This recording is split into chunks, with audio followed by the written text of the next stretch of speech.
तो हेलो दोस्तों, ये कहानी ऐसी दो लड़कियों की है जिनके साथ कुछ लड़के बार बार जबरदस्ती करते हैं, लेकिन वो दोनों लड़कियां हार नहीं मानती और फिर वो इसका बदला सबसे लेती हैं। आइए देखते हैं कि वो कैसे ये करती हैं। मूवी की स्टार्टिंग सीन में हम दो लड़कियों को देखते हैं, कैटी और नैन्सी को, जो कि दोनों एग्रीकल्चर की स्टूडेंट है और वह अब आगे स्टडी करने के लिए न्यूयॉर्क के एक एग्रीकल्चर फॉर्म में जाने वाली थी। इस बात से वो दोनों बहुत ही खुश थी।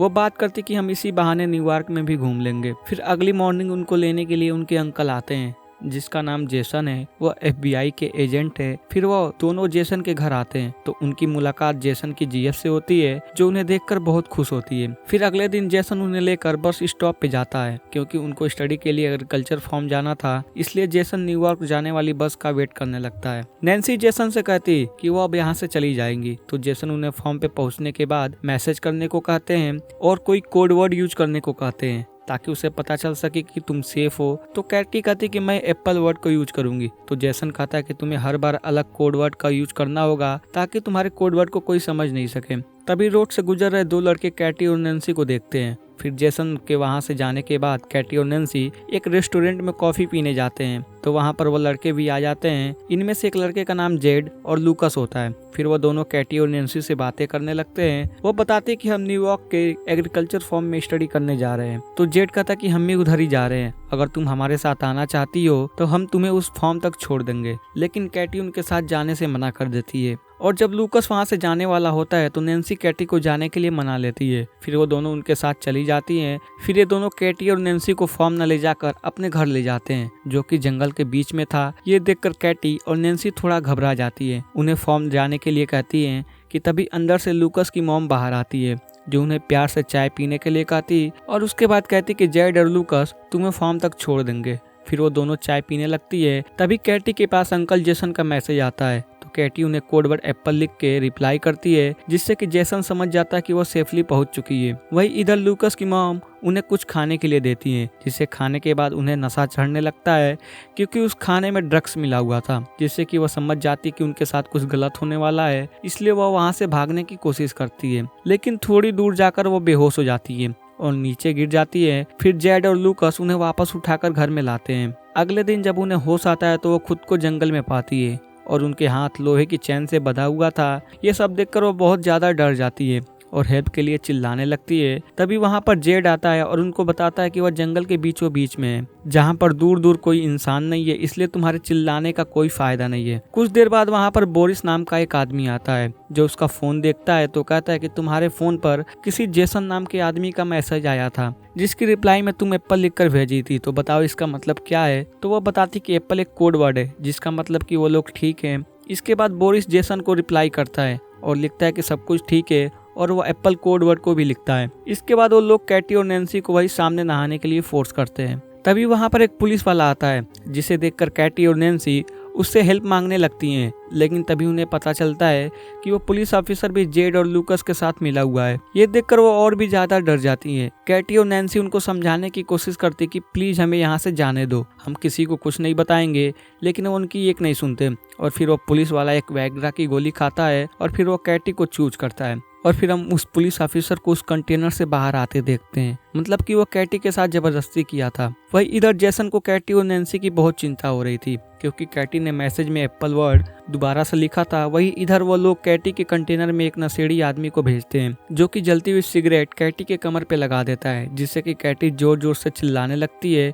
इसके बाद वो कैटी के साथ जबरदस्ती करता है। यहाँ पर कैटी और नैन्सी से वह जबरदस्ती जिस्म का धंधा करवा रहे थे। वहीं इधर जेसन उनका पता लगाने के लिए न्यूयॉर्क एग्रीकल्चर फॉर्म में कॉल करता है, तो उसे पता चलता है कि वो दोनों वहां पर अभी आई ही नहीं है। यहाँ पर जेसन समझ जाता है कि वो दोनों बहुत बड़ी मुसीबत में फंसी हुई हैं, इसलिए वो उनको ढूंढने के लिए तुरंत वहां से निकल जाता है। वहां उधर कैटी और नैन्सी के सामने जो नया कस्टमर आने वाला था, इससे पहले लूकस उन दोनों के फेस पर मास्क लगा देता है और वह कस्टमर भी एक पिग वाला मास्क पहन लेता है। इसके बाद जेड और लूकस कैटी और नैन्सी के फेस से मास्क हटा के उनका फेस दिखाते हैं, तो पिग मास्क वाला आदमी को देखकर नैन्सी और भी ज्यादा डर जाती है और वो आदमी नैन्सी को चूज करता है और उसे कंटेनर में ले जाकर उसके साथ जबरदस्ती करता है। उसके जाने के बाद जब कैटी नैन्सी के पास जाती है तो वह देखती कि नैन्सी की हालत बहुत खराब हो गई थी वही इधर जेसन पुलिस स्टेशन जाता है और वहाँ वह पुलिस ऑफिसर होता है जो कैटी के साथ जबरदस्ती किया था। जेसन उसे बताता है कि वह भी एक FBI एजेंट है और कैटी और नैन्सी के किडनैप होने के बारे में बताता है। तो वो ऑफिसर कहता है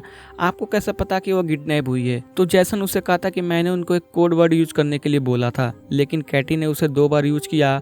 और फिर ऑफिसर इधर जंगल में बोरिस को सारी बातें बता देता है कि इन दोनों के अंकल FBI एजेंट हैं और कैटी उस कोड वर्ड के बारे में गलत इन्फॉर्मेशन दी थी। फिर बोरिस जेट को कंटेनर से थोड़ा दूर ले जाकर और उससे कहता है कि हमें जल्दी से जल्द इन दोनों को ठिकाने लगाना होगा वरना हम खुद फंस जाएंगे। जेट कहता कि हमें अभी शहर से आने वाली नई लड़कियों को भी पकड़ना है। कैटी कंटेनर के पास खड़ी होकर सब कुछ चुपचाप सुन लेती है। इसके बाद बोरिस फिर से कंटेनर में जाकर जबरदस्ती करता है। इधर जेसन उस रेस्टोरेंट में आता है जहां पर कैटी और नैन्सी को जेड और लूकस मिले थे।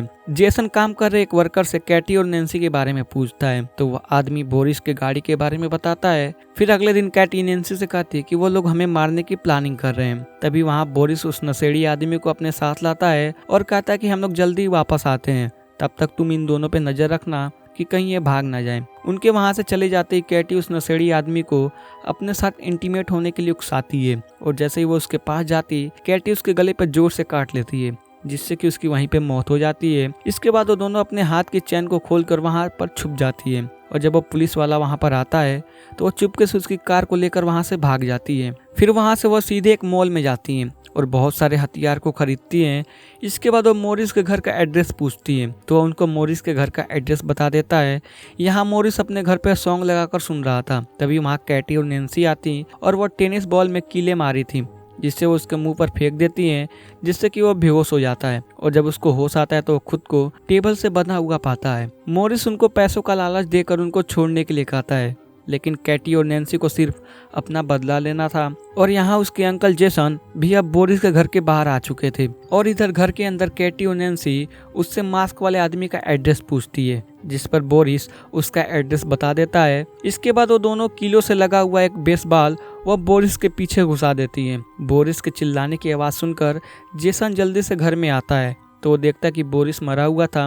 तभी उसे गाड़ी की आवाज़ सुनाई देती। जब वो बाहर आकर देखता है तब तक कैटी और नैन्सी वहां से निकल चुकी थी। जेसन फिर से पुलिस स्टेशन जाता है और उस ऑफिसर से नैन्सी के बारे में पूछने लगता है और फिर वो कैटी के मोबाइल पे कॉल करता है तो उसे पता चलता है कि कैटी का फ़ोन तो उस ऑफिसर के पास ही है। इससे पहले कि जेसन कुछ करता वो ऑफिसर उस पर गन पॉइंट कर देता है और इधर नैन्सी एक चर्च में जाती है जहां हमें पता चलता है कि वो पिग मास्क वाला आदमी इस चर्च का फादर ही था। फिर नैन्सी एक बेसबॉल लेकर उसके सामने आती है। तभी पीछे से अचानक से कैटी एक बेसबॉल से मार के उसको बेहोश कर देती है और फिर वो दोनों उसे गाड़ी के पीछे बांधकर घसीटते हुए टाउन में लेकर आती हैं और वहां दुकान से पेट्रोल और माचिस खरीद के उसे जिंदा ही जलाकर मार डालती हैं। वहीं वो ऑफिसर जेसन को बंदी बना लिया था और फिर कुछ देर बाद वो वहां पर 2 लड़कियों को पकड़ के लाता है और उनके साथ भी जबरदस्ती करने लगता है। तभी वहां पर नैन्सी और कैटी आती हैं और उसे बेसबॉल से मार के उसे बेहोश कर देती है। उसे जब होश आता है तो वो देखता है कि वो एक कुर्सी से बंधा हुआ है। फिर ये दोनों से माफ़ी मांगने लगता है।